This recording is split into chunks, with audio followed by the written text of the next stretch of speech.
Ryan is going to bring us in. Boom. What's up, everybody? I hope you're doing fantastic. What's Good Denver is a weekly celebration of culture and discovery and fun stuff to do in Denver for kids, couples, singles, and old-timers. I'm Ryan Estes with Tom Polar Vortex Donahue. In the Baker Mayfield of podcasting, Troy Higgins. Congratulations, Tampa Bay Buccaneers. Olivia is on the road again and will join us in February. Today we have a very special guest, Katie White. Katie, thanks for coming on today. You bet. Yeah, appreciate Happy to it. be here. Heck yeah. Today's feature is dinner parties and how to do it right. And I would say that really Katie is a paradigm of culture and civility. So I'm really excited to hear about these recommendations. Every time I get a recommendation from Katie, it's absolutely money. So it'll be really fun. To follow the show, go to kitcaster.com/Denver. Subscribe on YouTube, Apple Podcast, or Spotify. Today's sponsor is Samana Float Center, samanafloat.com. Samana, of course, is the place where you go to float. And right now, that it probably feels like a hot tub. Because, as you know, a float tank doesn't have necessarily heated water. It's the temperature of the surface of your skin. So really, that's so you don't notice the water. However, the entire country is stuck in a polar vortex, except for Troy. So it's a perfect time because I don't know. We were just talking about it. Like you get 3 or 4 days into 0 and negative temperatures, and it like starts getting into your joints. It starts getting into your ligaments. And at that point, you know, you start getting a little irritated by the cold. You start looking at Troy, you're feeling envious. You're like, Troy doesn't deserve to wear that vest. I know he's not cold. I know it's a fashion statement. He's not really chilly. There's people in Arizona right now just like, wow, this is great. It's like 78 degrees. And I hate those people deeply. Anyway, on that note, check out samanafloat.com to book your next float sessions. Thanks, Samana. Our music today is by Troy Higgins, and that's all I have to say about that. Thanks, Troy. Thanks, Troy. No problem. I like your vest too, man. You deserve it. Don't listen to me. All right, let's jump into events. Katie, why don't you start us off? What do you got going on in Denver this week? Oh, man. There's a lot going on in Denver this week. I tried to pick a few things that really spoke to me. Tomorrow, I don't know if either of you have ever been to the Narrators at Bun Point Theater, but it is very akin to The Moth, if you've ever listened to that podcast. Cool. It is all live storytelling by Denver locals. There's a theme each month, and folks present on it. It is really vulnerable, and it gives me anxiety watching people do it, but one day I aspire to be able to do that live. So go check that out. It's the third Wednesday of every month. Is Moth's like ghost stories? Is that right or no? No, it's just like personal stories. Like for example, I went last month and the topic was dirty work, and you could take that in whatever manner you wanted to. But they have to be true stories. So people give insight into things that have to do with dirty work, but in their own lives. And people were really, really genuine. And I find that very scary, but they're also very comedic. And it's led by 2 comedians. So it's cool. And it's just normal day, everyday people, right? Like that's not their job to present or give stories, but they do it so well. And I found that really cool. So that's happening tomorrow Cool. in Baker. And then I will always plug the University of Denver and Public Skate. If you are ever looking for something to do and you have nothing to do, go to Public Skate. I think it's like $15 and you can just ice skate. It's Absolute scary. classic. Have you all ever ice skated? Because I've only been about 5 times. It's on the every actual time I get scared. ice rink? Yeah, it's on, well, they have 2. So there's Magnus where they play hockey, and then there's like a practice rink. Okay, They let you go to nice. the practice rink. Sweet. That's been a winter staple forever. The old DU hockey arena, quote unquote, was hilarious. It was a barn. It was the most rinky. I mean, DU is gorgeous now, but it used to be like pretty ragtag. So that was the thing, you know. It's like there was a couple events to do as a kid, and that was definitely one of them. Is go skating, an open skate. It's great. It's so fun. It's so fun. Yeah, it's yeah, great. it's fun. I don't know. I find myself really nervous, and then I get there, and I'm just like barreling over children. Like, get out of my way! I'm going fast. They got the little like walkers, skate walkers, right? You can get that if you're really worried about it. Yeah, and helmets. I was good as a kid. I used to go when I was a kid, and I went, and then I hadn't gone for like 10 years, and I went recently. Like I want to say like in sometime in the last 3 years, and I was way worse. Like I was terrible. I had to like hold the wall the whole time. Hmm. I Took a think couple skills. I think that like we're fearless as children and we can just do that stuff, and then we're adults and we're jaded and our bodies hurt and we get scared. Yeah. Your center of gravity is a little different. It's a little higher. Troy, I'd expect that you about a half hour in would be all cocky, going backwards and stuff, doing spins. As a little kid, that was me, but I don't know nowadays. Something happened. I think I assess the impact of injury now much more. Than I used to. Totally. Yeah, public skate. That's a good one. It is. And then following up on the skating theme, it's not an event that you can particularly go to, but I would encourage you all to stream the PWHL, the Professional Women's Hockey League. It just started back up where I think all the teams, all like 7 teams have had games now. It is sweet. I love women's sports. We'll champion that whenever. I also think that there are 2 types of people in the winter. There are gods who can get through them, and then there are us mere mortals who can't. And if you can't, I think you need things to look forward to each week. So I'm in my sports era of life where I'm like obsessed with the NBA and the PWHL, and it gives me something to look forward to each week. Yes. So 10 out of 10 recommend. They stream on YouTube if you don't live in the areas where there are teams. That's cool. What's the closest team? Is Minnesota close to us? I think that might be the closest. I'm gonna be Team New York because I'm just affiliated, but there's Boston, there's Ottawa, there's Montreal, Minnesota. There's Northern. Probably something on the West Coast, and I can't remember right now. That's cool. I've never heard of this league. Is it a new thing? Or? Yeah, it's new. So there were 2 leagues, and no funding, right? So there was no real incentive to play for them. And then this past year, Billie Jean King and a couple other like big sport VCs created this league, and they had a launch like 2 months ago. Cool. So yeah, it's the first season for the league, and they're really good. Nice. And they're fighting. It's There's brutal. They're scrapping. Yeah, wow. Nice. Yeah. Sounds intense. WNBA is financed by the NBA. I wonder why NHL doesn't support their gals. I don't know. Let's call them out. Call them out. NHL, what's wrong with you guys? We are calling you out. Nice. Tell them what you got this week. Thanks, Katie. Yeah. All right, let me take a look here. I have some nice little events going on. I picked some fun ones. There's a Paint Your Pet acrylic painting class. I've always heard about the painting classes, but I never went to one myself. I also don't have a pet, but I'll just paint Katie's dog Rue. Okay. At the acrylic painting class. That's going to be on South Santa Fe, Saturday, January 20th. Is that painting a portrait of your pet or actually painting your pet? No, painting a portrait of your pet. Okay. Yeah. I don't know why that was my first. Important distinction. No pets will be harmed in the pet painting. Well, acrylic there was class. with that Chuck Palahniuk book. Did you ever read about that one or read that book? It was about this artist that she liked to paint nice pictures, and she went to art school, and they're all like painting their pets, actually painting them.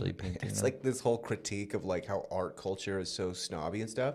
You guys didn't read that? And then so through like painting these portraits, she could travel time.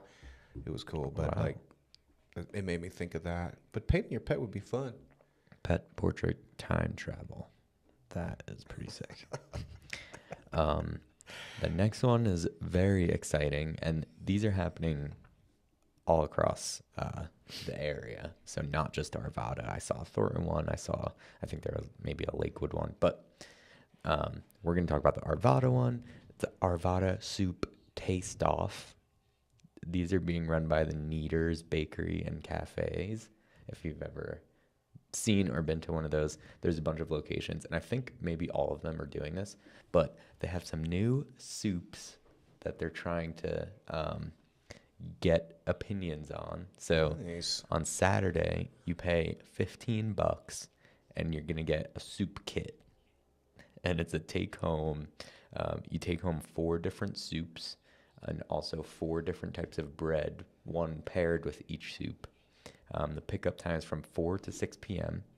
And then you need to, they give you a QR code. And then as you're tasting the soups, you're like rating them and deciding, you're scoring them to decide which one They want you to leave. is. Yeah, they want you to. It's a take-home soup testing kit. Okay. So each kit contains 4 8-ounce cups of different soups. They're going to do a cream of broccoli, new chicken noodle, creamy tomato, and a white bean chicken chili. And then 4 different bread sides as well, 1 for each soup. It says each kit can comfortably feed 3 to 4 people as a meal.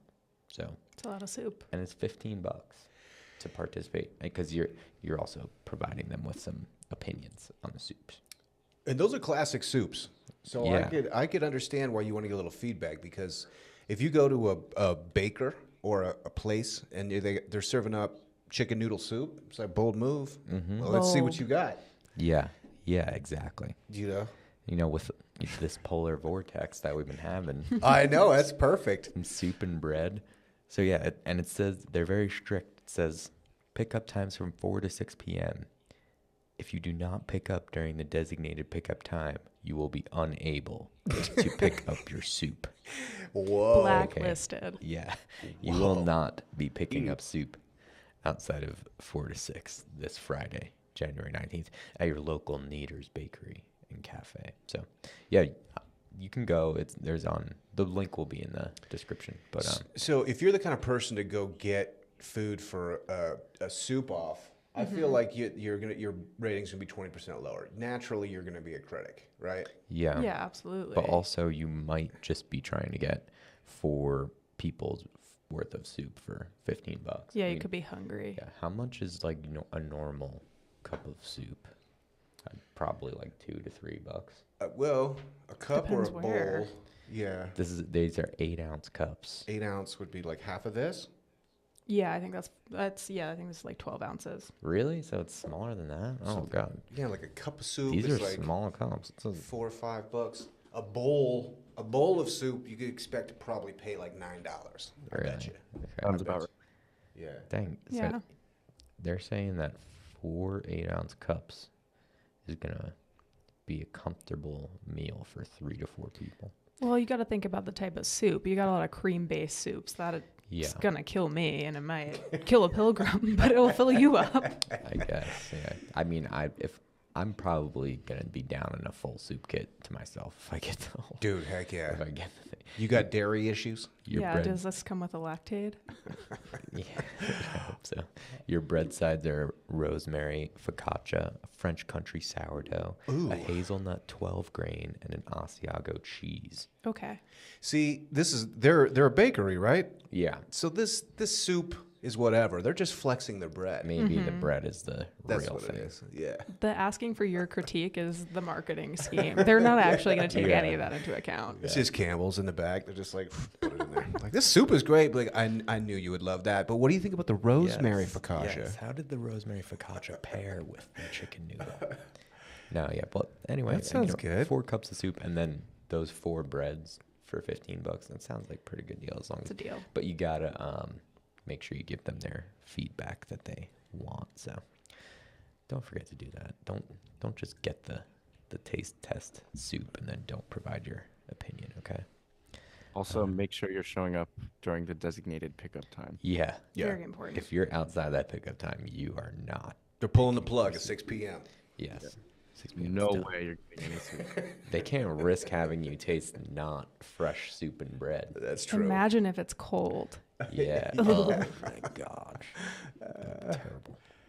All right, and then the last thing that I was starting to talk about, I just saw this place online. It's called The Process Denver. I guess it's like a co-working / collaborative place, but on Saturdays they want you to come through for Side Hustle Saturday, where they have all of their people who are parts of the co-working space and then like advisors and stuff to help you with your side hustles, Cool. no matter what they are. So it's on Saturday from noon to 2 p.m. I think it's every week, honestly, but they're probably trying to sell you on the membership to their co-working space, but also you can, if you are strong-willed, you can go in there, get some help, and not have to become a member, but maybe you like it enough to become a member. So check it out. Side Hustle Saturday. The Process Denver.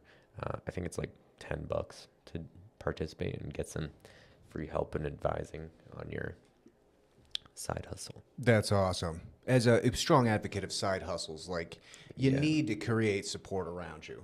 Totally. Absolutely. Because usually people are surrounded with some crabs in the bucket type situation where you're like, hey, I got this idea. I'm gonna create a sporting brand for clothes, and everyone's like, yeah, you're never gonna do that. You know what I mean? Like it's you really can get embedded into negative energy. Totally. You get other people that got positive energy. That's how you get things going. It's great. Yeah. Definitely. Yeah. Definitely. Needs positive energy. You need positive Collaboration. energy. Teamwork is the best tool we have. Mm-hmm. It really makes the dream work. It does. And you know it's true because it rhymes. Exactly. That's how rhymes work. Yeah. It embeds truth. But yeah, I mean, that's the thing. Side hustle. You started as a side hustle. You got to build early momentum and fortitude, emotional fortitude, because best case scenario, your side hustle is going to break your heart 17 times. You can't have the people around you crush your dreams before your dreams crush you. That's the thing. That's it. Don't let them crush your dreams. Bring me in so I'll give them a little, I'll give them a speech on Side Hustle Saturday. Be like, yeah, man, this is going to destroy you, but it's so fun. Let's go. Definitely. No, it's amazing. Nice. Ryan. Cool, Tom. Let's hear those events that you got. Cool. I got a very diverse portfolio stuff because I feel like that's a very Denver thing. Denver is strategically located geographically, north, south, east, west. Boy, my mouth is cold today. You know, so like we're at a point of commerce, both economically and culturally. So we have all this like diverse interests here, which makes it a wonderful place. My picks exemplify that today. Before that, I want to talk about what we feature for the week. But I did go. Actually, my recommendation from last week, I went to Nocturne Sunday night, which was really cool. They had the Good Fats Meter Project, and it was wonderful. I haven't been to Meter since pre-pandemic, and Nocturne is just it's so fun. It's such a good spot. It's a great room. It's a vibe. It's a vibe in there. It's cool. You know, as a little critique, it's like an hour show.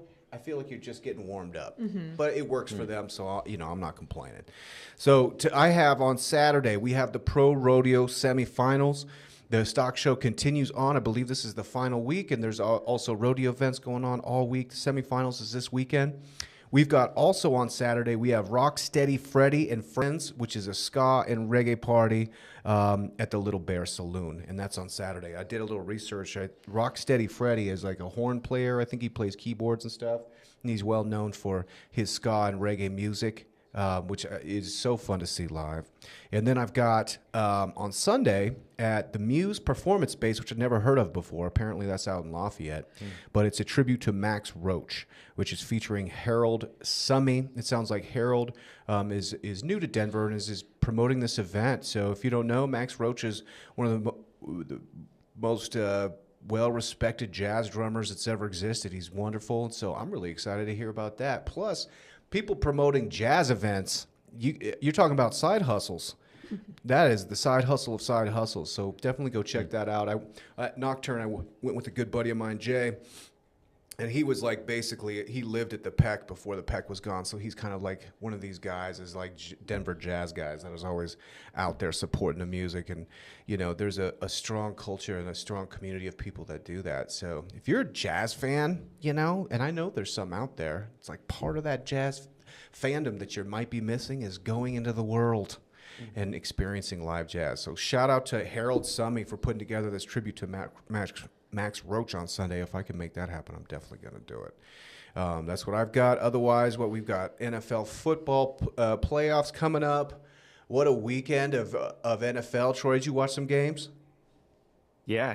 I watched a good amount of football this weekend. I will say there was definitely some upsets, and it felt like, I don't know, I wanted some more competitive games. I feel like there was a bunch of blowouts this weekend. Agreed. Wasn't very close. No. Yeah, like I think the closest one was the Lions Rams game. That one kind of came down to it, but all the other ones were kind of a little bit of letdowns, I would say. I'm hoping for bounce back next weekend. You got the Chiefs Bills. That should be a good showdown next week. Is that in Kansas City too? It's in Buffalo. That one's It's in Buffalo. Yep. I only know that there- because I saw a tweet about it and Taylor Swift arriving in Buffalo, and I'll send it to you because it's funny. But I can't do it justice. Is their stadium cleared out yet? God, did you see that? So Yeah. cold, There That was was great. snowy. lots of snow in there.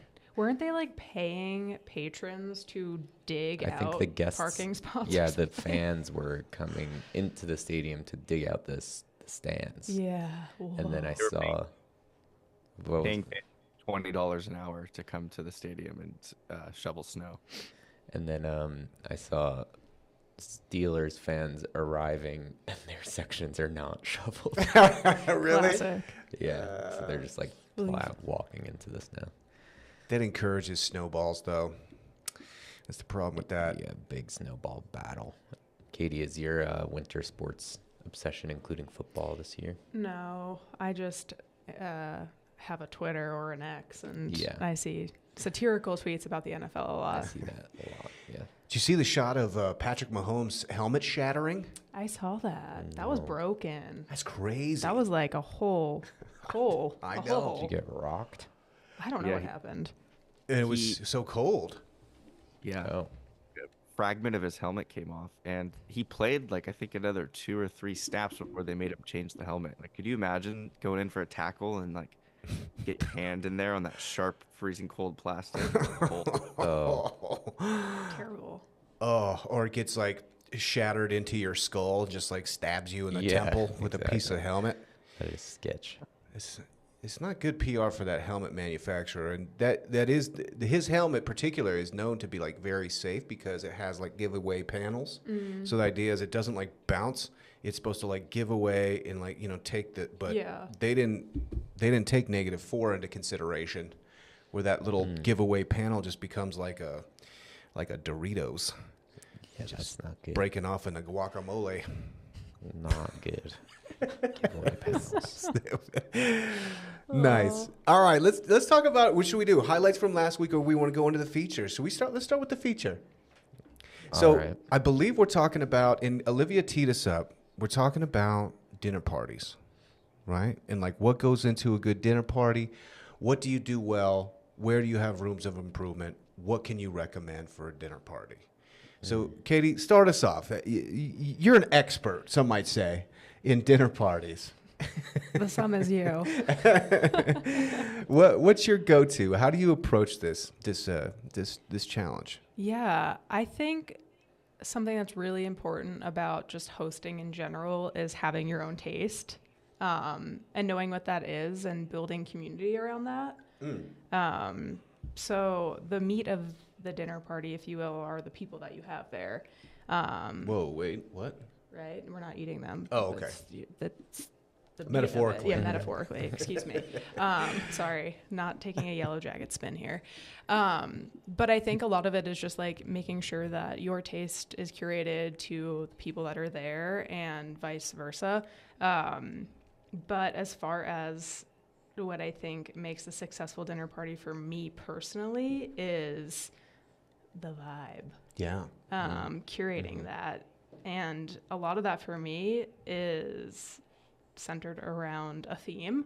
So whenever I have a dinner party and I have guests over, there's always a theme to it. It doesn't have to be like an elaborate theme where people come dressed for it, but there's just like a theme that runs through that dinner party. And a lot of that comes down to like pairing food and alcohol. If you dabble, if you imbibe in alcohol, I really enjoy having like wine that's centered around the meal, not the meal centered around the wine. And a dinner party is always successful for me if my Peroni comes out. And I was going to bring one today, but as we've mentioned, it's -4 degrees out, and I was scared it was going to shatter when I walk up here. But if you don't know what a Peroni is, it is just like a glass vessel that has a spout. And you pour wine into it, and you hold it up, and the wine comes flowing out of the spout, and you try to get it into your mouth. And when we have dinner parties, we pass it around, and Nice. it's like a rite of passage. Wow. That's cool. Yeah. What would be like a good theme? What are themes you've done in the past? Themes I've done in the past. Shrimp Tower was a theme once. Shrimp Tower. Shrimp Tower, you know, shrimp towers, seafood towers, but I built a whole entire tower out of shrimp. Really? Yeah. Structurally with the shrimp? Structurally, I went to Michael's, I got some styrofoam, I covered the styrofoam in cellophane or plastic wrap, and then I meticulously toothpicked shrimp onto the tower. Sweet. I mean, other like themes tend to be like regional because like the food tends to replicate the region. I do a lot of like Middle Eastern themed dinners. Something else that I think is really important when you're hosting and having people over, again, is like making sure you're catering to the people that you're bringing into your home. Mm-hmm. So being sure to ask about like dietary restrictions, and then like even if it's annoying to you to not cook with something, like you have to make people feel accommodated and welcomed. So like we've had a lot of dinner parties centered around like vegetable forward foods, things like that. I also just think like music is really important because you could be really abrasive with music and at the same time you could really drone people out, and you need to find a good balance. But as far as like something I would recommend for people who live in Denver, especially if you want to have like a good wine experience at a dinner party, is going into your local liquor store and asking questions. I think a lot of time we go into, especially like bottle shops, we'll go in and just be like, oh, I think I like this and I'm just going to grab that, or I'm going to like stay in my form of comfortability and just pick that and leave. But I would encourage you to have a conversation, talk about what you like, and pay attention to that. I think that's like the biggest thing in like establishing your own taste, is being able to talk about what you like. So if there's something that you like in wine, if you like the way that it like tastes like minerals or is like really citric or something like that, you can go into a bottle shop and say like, hey, I've had this before and I like that it tasted like this and I want to replicate that, and I also want to stay on a budget. Like, can you give me some options? Generally speaking, if you're pairing food to wine, do you want to go, is it like versus like, or are you looking for like some kind of yin and yang? So like if you have a very like spicy dish, do you want a spicy wine? No, you kind of want to be able to complement, right? So if you have a really spicy dish, so I'm thinking like if you have, I don't know, like a Thai curry, like a spicy Thai curry, you'd want to pair that with something that's going to have a little bit more body and maybe minerality to it to help cool it a little bit. So like a Riesling could be really good, and a lot of time people think that Riesling is like so sweet, and that's not the case. Most good Riesling is just like dry and schisty. Schisty? I don't know schisty. that one. Yeah, what? Like schist, right? Isn't that a mineral? It's the schist. Schist? Yeah, isn't that a mineral? I don't know. I never think heard it of is. I that. think that's a mineral, right? You want it to taste like you're licking a rock. Schilt, maybe that's it. Troy, what's schist? Yeah, do you know what schist is? Googled it, and something that's Yes. not what I'm talking about. Look, just type in schisty on Google, and you'll see. Well, I made up the word schisty, but schist, schist, schist, right? Is that how we pronounce it? Yeah. I can't read famously, so. That looks like just a aggregate of plagioclase. If you want to pronounce schist. this, which I can't, but you could, that would be my stab at schisty. Schistosity. Schistosity. There you go. Schistosity? It has schistosity to it. Ability to retain heat. Schistosity. Is I it a just like rock? schisty. It's a rock. Schist is a rock. It's a rock. Schist or soil. It is a coarse-grained metamorphic rock, which consists of layers of different minerals that can be split into thin, irregular plates. It looks kind of like a natural, like concrete almost looking rock. Yeah. It's a rock-ass looking rock. That's a Schist. rock. Now that's So a rock. if the schist is Schist, goddammit. I'm getting ripped Schisty up over here. No, Anyway, you want to pair a spicy food with like a wine that complements it. You don't want two competing spices. flavor profiles. Yeah. So if you had like kind of maybe a more, if you're doing like kind of a rice, I don't want to say bland, but like something that's not necessarily here or there, maybe that's when you go hard with the wine. Yeah. Because it's bringing that characteristic Exactly. out. Something that I love to do with wine too is like unlikely pairing. So you take like, I don't know, you could get like a Big Mac. You know exactly what you're going to get with that. Like it's not going to be amazing. It's not going to be like bland, right? But it's like right in the middle. And you pair that with like a nice bottle from the Jura, and that'll blow your mind. And you're not supposed to do that. And I love that. I love just like kind of turning that upside down. Nice. I don't know why you're not supposed to do that. I like Because going, conventions. yeah, I break guess. them. Just because your drink costs 10 times more than your meal doesn't mean that you can't do it. Well, that's why you should do it, because you should Exactly. celebrate it. Also, I live right by the Total Wine on Colorado and Evans. Mhm. Yeah. And yeah, it's big liquor, big corporate alcohol. But I know the sommeliers in there. But anytime I ask them a question, they're so hyped because I feel like people just go in there knowing what they want and stuff. And Yeah. whenever you talk to one of them, they're like, "Oh my God, yeah, I'll show you." And it's just a huge wine store, like a Yeah. Total Wine. That is like the greatest pleasure, is to make somebody feel seen, right? You go Yes. into a wine shop like that, and that's literally their job. Like, especially if you're talking to the wine buyer, they get so excited. They're And for like, you to come in "Yes." and not be like, "Can I just get some kangaroo?" And Mhm. then to have them be like, "Wait, you actually want to have a conversation with me? Let me show you all these things that I like, Yes, and I they're hope you "Look like at them this stuff too." that I learned about this Yeah. one, and this is a new one that's local, and we got this. And it's so fun. Totally. That's cool.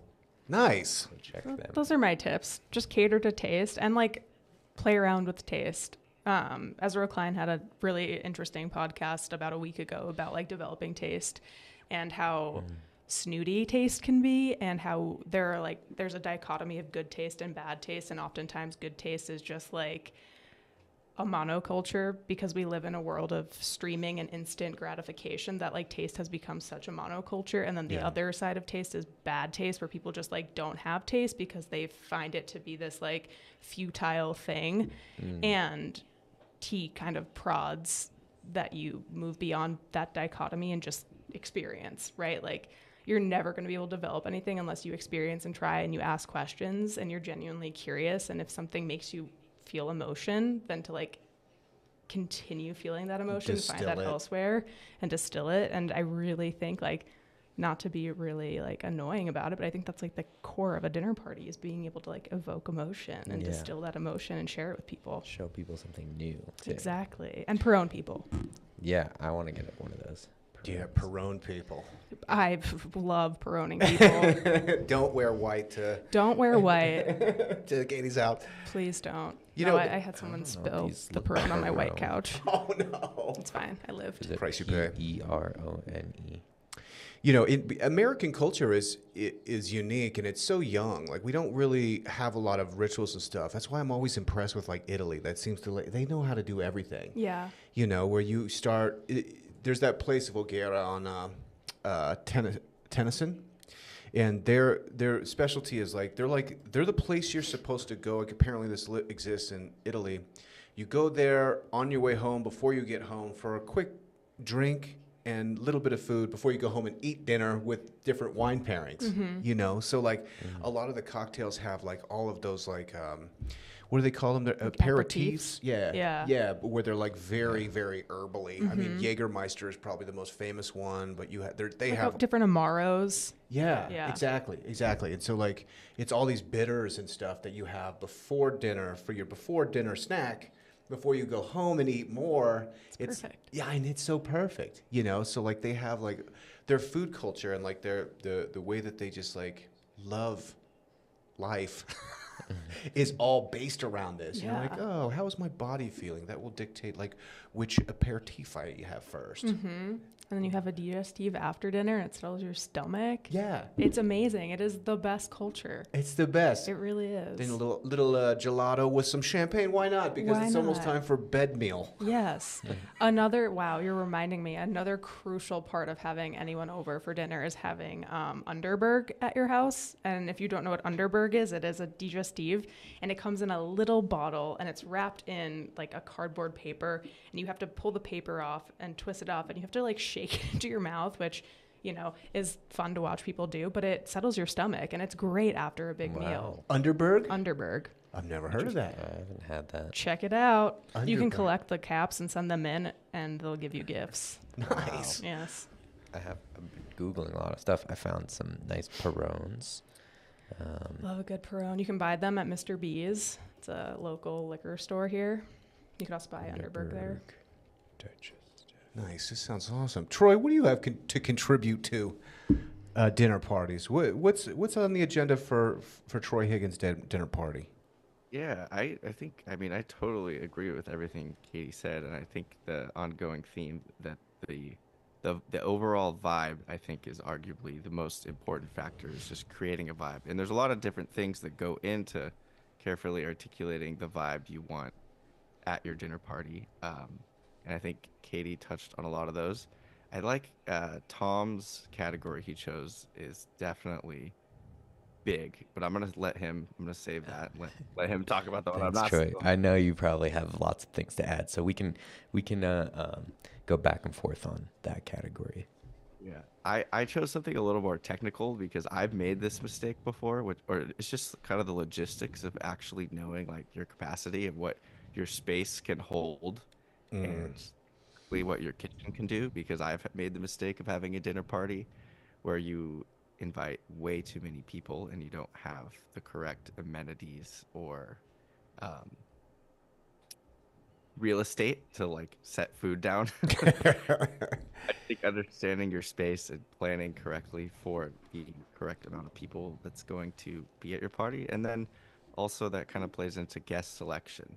Just know who you're inviting. You don't want to invite the random, unpleasant, unwanted guests. You want to invite a crowd of people that's all going to get along and create a harmonious atmosphere that will contribute to the great vibe that you want to have at your dinner party. And Have you learned that from experience, Troy?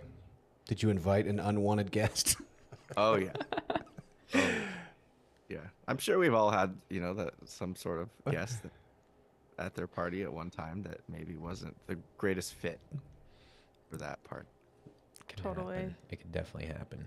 And everyone fits at some dinner party, but That's true. Yeah, not everyone fits at every dinner party. yeah, yeah. You don't want to ever exclude anyone. You just want to, you know, do what's best for what the vibe you're trying to The create. vibe. Curate Exactly. it.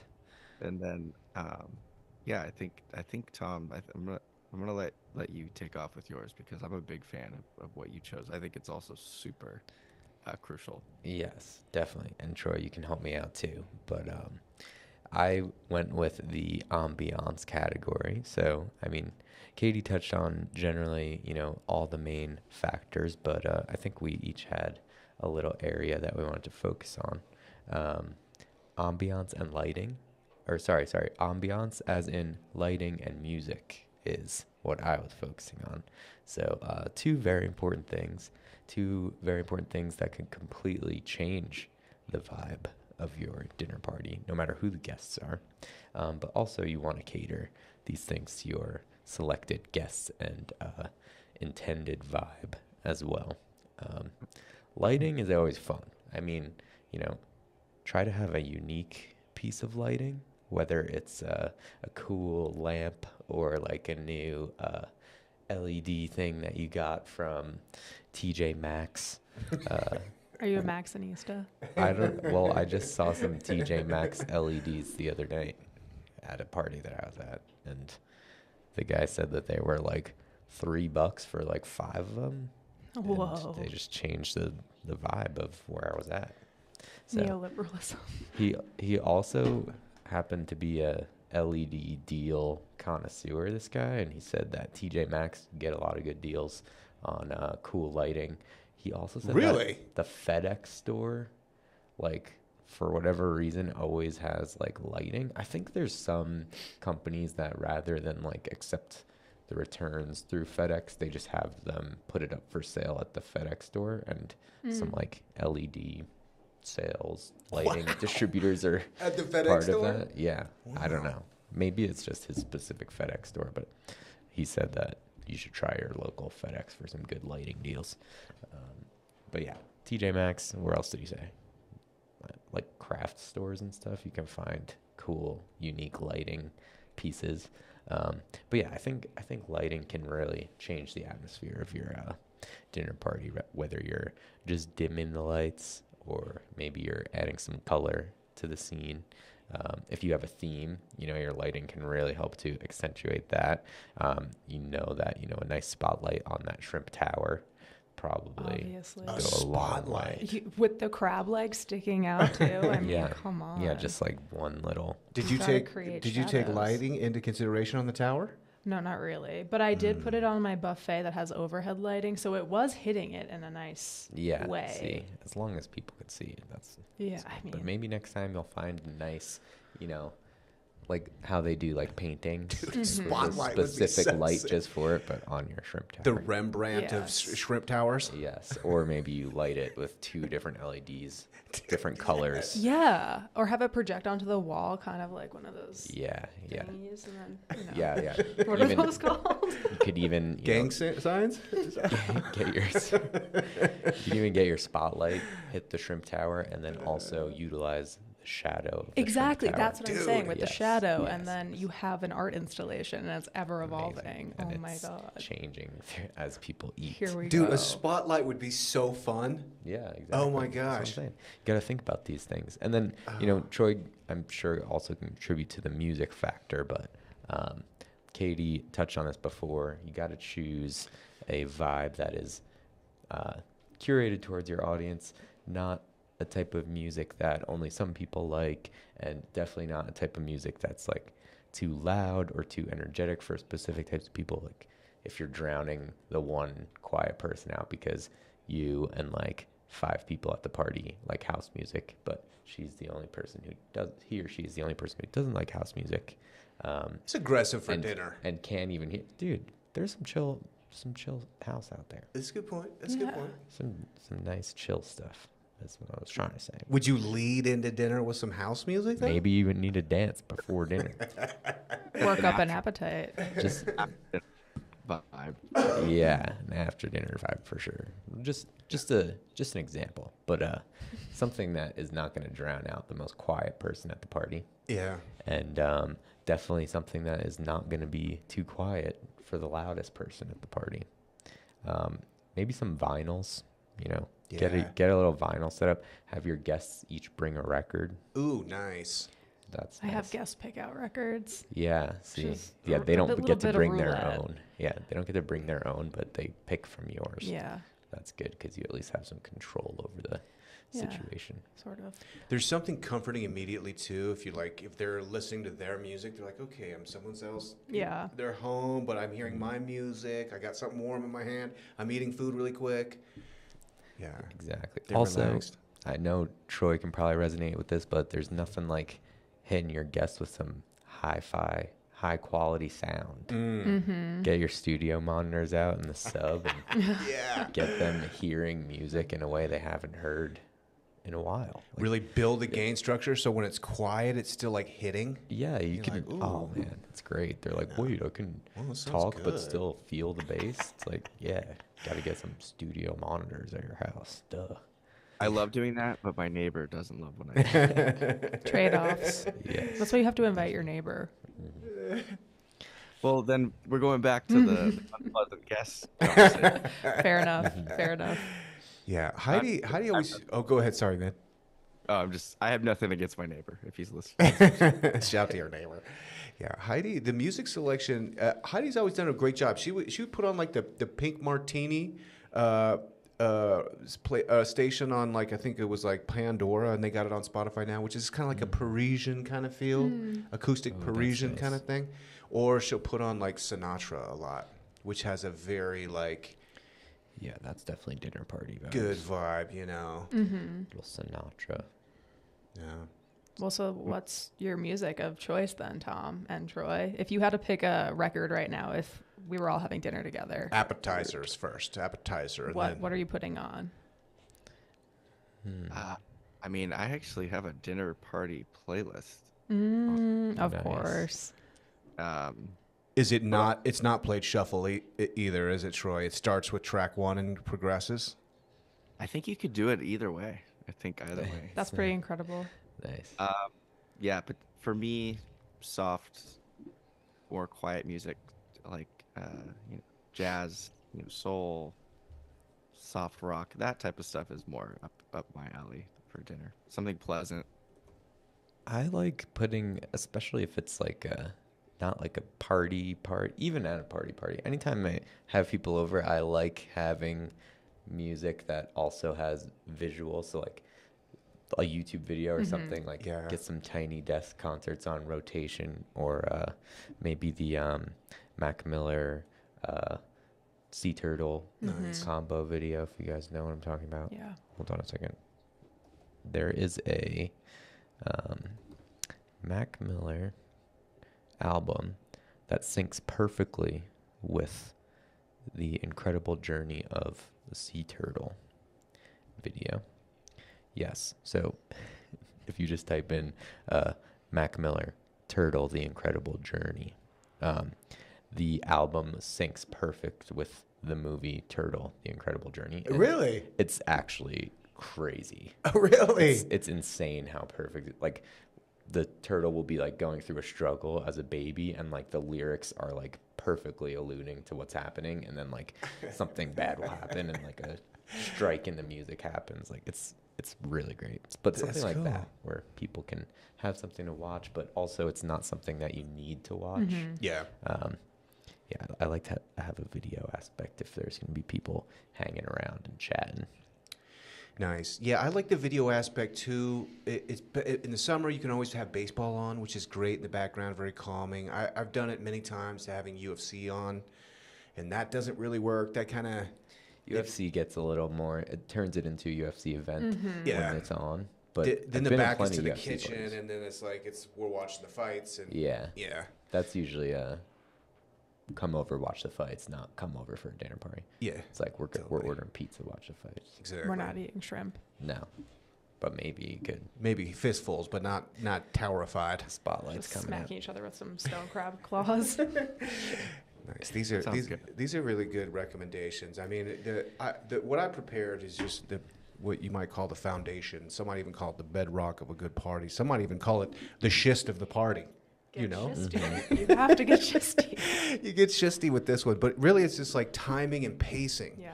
is like really tough, because typically, like if I'm having folks over, then I'm cooking, and I get very like concerned that everything comes together and is warm at the right time, you know, because I love to do tacos and do like really kind of custom tacos, and like they're so hard to be hot once it like hits somebody's plate. Yeah. Which, you know, I feel like I put a lot of effort into like making sure it hits the plate hot. And then that translates into, I'm like, hey, this food is ready to eat. Put it in your mouth right now. Which also is too aggressive on a dinner party, because people kind of like, oh, just talking. And I'm like, no, eat it. That's why you gotta sweat them out just enough to where everyone's really ready to eat Yeah. when the food is hot. Totally. And also, like, I really appreciate my mother-in-law, Deb, makes these wonderful, beautiful tables, you know, where it's like the dish and the floral arrangement. The table is beautiful. So you sit down, you eat everything, everything comes out at the same time. She's master of that. I can't really get with that. Like, really, what I rather do is have little amounts of food coming out all the time. Yeah. Where like everything's kind of like in the kitchen, I'm putting things together, kind of cooking and cleaning at the same time, and then it's like, okay, here's 6 tacos, and people grab them. Yeah. And then they're gone, and then there's like 6 more, so that there creates kind of like you're kind of playing with the hunger of the situation, so the appetizers are there, but it's not too much. I've made that mistake too. When you get like the Costco cheese platter, it's a bad idea, because Too it's much. just it's too much. Yeah. It dries out. Everyone's You want to have enough. You want to have some backup in the fridge, but like you just put out enough that like Scarcity mindset. scarcity mindset. No overproduction. Yeah, yeah. So the timing then becomes kind of just like all in the kitchen. You know, that it played out really well for New Year's. You know, we had, I think, like there's like 6 or 7 of us there, and it was just like we did like personal pizzas. So it's just these little 10-inch pizzas coming in and out of the oven the whole time, for hours and hours and hours with different toppings, and it's Great. fun. That's a great know. dinner party. Do you feel present though when that happens? Like if you're always tending to food, do you feel like you're connecting, or have you been able to strike a balance?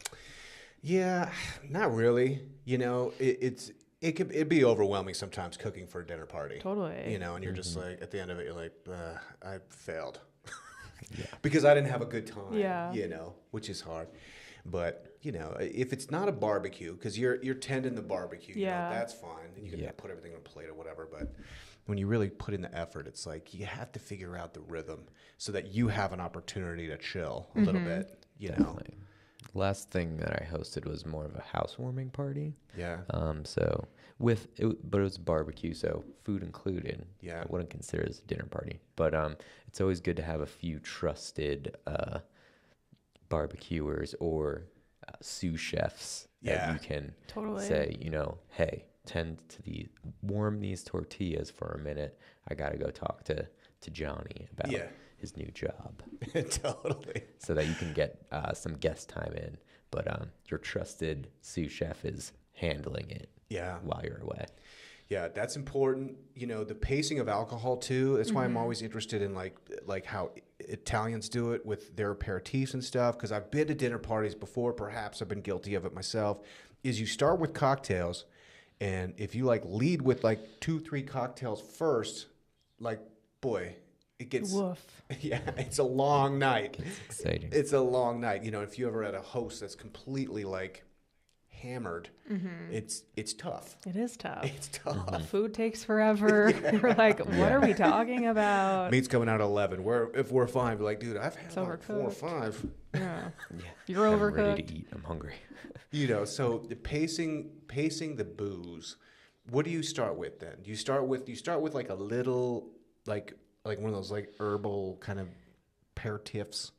It depends how fancy I'm trying to be, Does that raise the fanciness? I feel like it kind of raises the fanciness a little bit, maybe. I don't know. For me, it does. Sometimes I'm just here's a little spritz. I'll have a Maro and soda water, and I can hand that out to friends if they want that. But I also have friends that are just let me crush 3 beers. I'm like, how are you going to eat? Right. My stomach would be so full. I don't want that. But I think start off with something light. I'm a sparkling water kind of girl. Yeah. Maybe some bitters. That's my go-to order at a bar is just bitters and soda water. Ooh, if I'm not trying to get rowdy, just start off there. And then you have to pick your lane, I think. Yeah. Are you going to be cocktails or are you going to be wine or beer? When you mix it, I think that's when it gets tricky. Yeah, I'm not really drinking beer in any sort of scenario where I'm excited to eat. Yeah. Yeah, it's too much. The stomach gets bloated. Totally. Definitely. But if you have a theme for your dinner party, sometimes starting everyone off with a nice themed cocktail is a good thing to do. As they walk in, they get their, speakeasy themed, goblet. Exactly. Totally. If you're drinking it. And that's a good way to start people off. It's also really fun to batch make cocktails. Yeah. Big And it's time. an easy thing to do prep for, so you don't have to really deal with it when people get there. You just have to serve or shake it. Yeah. Very nice. Just sink full of jungle juice. Oh yeah, a Borg, as the Yes. the Zers say. The fraternity dinner party. Oh, It's man. just jungle juice. Scary. Well, I've noticed various places here where I have room for improvement. This has been great. I want to give a shout out to my buddy Matt. I know he listens to the podcast. He does dinner parties so well. I'm just always in awe when people can always have the food perfect, the drinks perfect, the timing perfect. Aspirational. He did not have a spotlight though. I mean, I need to step up my game on the lighting Yeah, get some aspect. lighting stuff together. Disco ball. Disco ball, yeah, disco ball. I've been to some Dry dinner parties ice? with that before. Dry ice. I mean, I should have used that for my Yeah. shrimp tower because I got a little wet at the end. Dry ice in the themed I'm a cocktails. huge fan of what are they called? The taper candles? Is that what they're called? The tall, skinny. Yeah, those across the table. lit, Gorgeous. that does it for me. Nothing like a candlelit dinner. Yeah, and Ryan, you spoke about it, but a floral arrangement ups the game, and that's easy. And I think there's a barrier to entry with floral arrangements because they're so beautiful and it's hard. But you could just go to Trader Joe's and get 3 bouquets of different things and play with width and height, and some it's way. Yeah. beautiful. Yeah, I learned that from Heidi too. That's a great gift to bring as a guest. If the people show up with a 6-pack or a bottle of wine, cool. But if you show up with flowers, 3 little flower thing, that's nice. Yeah. 'Cause you're Underutilized. making the party better in a way that it's not just one more person's going to get another drink. Yeah. Yeah. And if your host is a control freak, and I'm speaking from experience of being a control freak, sometimes I don't want what you're bringing when it comes to alcohol, but you could bring me some flowers and I'll be happy. Yeah. Let me provide for you. Yeah. Yes. So yeah, from the guest angle, you got to bring something though. Yeah, you got to bring something. And flowers is a great one. you Yeah. know. Flowers can get expensive quick, but yeah, Trader Joe's is great. I mean, pretty much anywhere. If you get the flowers that aren't pre-bouqueted, bring it back, put it into like 3 little, Yeah. jars, and like it'll look great. Anything handmade is a good thing to bring as a guest, like something that you spent time on, even if it's just like 10 minutes. I feel like that goes a long way. Yeah, and if you're bringing food, check in with the hosts Yes. about what it is, because maybe they already have that course covered fully, and now you're just adding another dessert to an already stacked dessert. Well, maybe dessert's okay, but you're adding another appetizer to a stacked list of appetizers, and Totally. maybe they needed some chips or something. Or napkins or something. Yeah, Like, exactly. something random. Just check in. Yeah. What do you not want to bring to a dinner party? Is there anything that's off limits? A bad attitude. Pot of chili. Pot of chili. I think Wendy's chili in particular, just from the drive-through. Or, You show up with that? Nothing can compete with it. Is that the reason? Yeah, I think that's it. It's just like you knocked it out. good. Yeah, now everything's not Or bad alcohol too. Yeah, bad alcohol. ever clear. Don't don't Everclear shot, Jello shots. Like, dude, Tom, man, we're good. Come on, what are you doing shots, here? Yeah, Jello shots might not be good for dinner party. all boy cans or something like don't bring. Unless it's like a Jello shot dessert Theme. with like a ice cream or something. It's an all Jello theme. Yeah, Jello theme party. What's the meat Jello, like aspic or whatever? You show up with that, I think you're getting kicked Yeah, out. you have stuff like in Jello. Yeah, it's like suspended. You don't want to bring a guitar. Don't be that person. I've been working on No some new acoustic tunes. guitars. Like, bro. No. Tom's got the playlist. We're good. Playlist is set. Another unwelcomed thing at my dinner parties, and I'm sorry, are children. I don't want them there. It's an adult-only affair. Not that I have met very many friends with kids, but I just feel like there's a time and a place. And if it's like specified, yes, bring them. But if not, I would always ask. And Is there an age range? like 18 and up? I don't know. 18 and up and 1 and under? Like babies? Like, are they Newborn crying? Is okay if they're not crying. Like, Yeah, that's a problem. it's a public space and it's also a personal space. I don't know. I just I'm in the flavor of life where I don't have a lot of friends with children, but I feel like when there are children in spaces, I'm always like, what's going on? And why are they this close to hitting their head on a corner? Like, let's pay attention. Yeah, you don't want your coffee table to be a murder weapon. Yeah, like I don't want to get Looking out for sued. some kids. Yeah, it can be done well though. I mean, like if you've got like a basement area and the kids are down there, Yeah. and you're like it's after dinner and you're a little loose, and then the kids wander out. Suddenly they're painted like Lord of the Flies. They got Nerf guns and they're spying on you. It's kind of fun. Yeah, and they're all trying to kill Piggy. That's And you're like, what have we created? What's happening down there? Somebody check on the children. Yeah, Time and a place. yeah. all right. Dogs can't be there. Yeah, that's from personal experience, and I have a reactive dog, which means she doesn't like other dogs. And sometimes, like if we invite a friend of a friend, they'll bring their dog, and I have to be like, Yeah. shoot, they can't come in. I'm sorry. Like, Yeah. And I think that goes for people with small dogs. They're like, no, they just fit right on my lap. It's like, nah. like, that's a No, it's cat. gonna run around and like Yeah, it's pee gonna in be the a- corner. Yeah. and It's going to be an issue. You're not gonna keep it on your lap the whole time. You're gonna put it down, and it's gonna do annoying things. Yeah. And maybe that just touches to like kids and dogs kind of take away from the elegance of the evening. A little Yeah. bit. For the host. They're For the like, host. we're trying to like do something here. Yeah. We got lighting from TJ Maxx, for God's sakes. Like, Yeah. we don't want your dog here. Yeah. I gotta put a bowl of water out with my fine china. Yeah. Yeah. Be like, dude, the shisty wine is here, man. We can't be having this mangy dog looking. Yeah, No. exactly. Could never. The wine doesn't taste like wet dog. Nice. That was awesome. All right, let's finish quickly with highlights from last week's. Somehow I went back to back last week from AJ's Pit Barbecue. You guys had that? No, but I've heard about it. How was it? Dude, out of control. Oh man. They've got Michelin recommendations, and I see why. It is absolutely unbelievably extraordinary. I had the pulled pork, I had the brisket, I had the burnt ends, and I had the smoked pastrami. Forget about it. Unreal. A plus. And then the next day I went to Post Oak, which is on Tennyson, and there was another barbecue spot on Tennyson for a while, and I went there, and it was kind of like it was like Dickies. It was just like not really barbecue, whatever. Yeah. Post Oak is not that. So I went in there and I was like, oh wait, this is not the place I was at last time, and it is absolutely insanely good too. Oh my God, I had the brisket and I had the smoked turkey, but Underrated. unbelievably delicious. Yeah, smoked turkey doesn't get the praise, but boy, was it really good. Both of those places absolutely A+.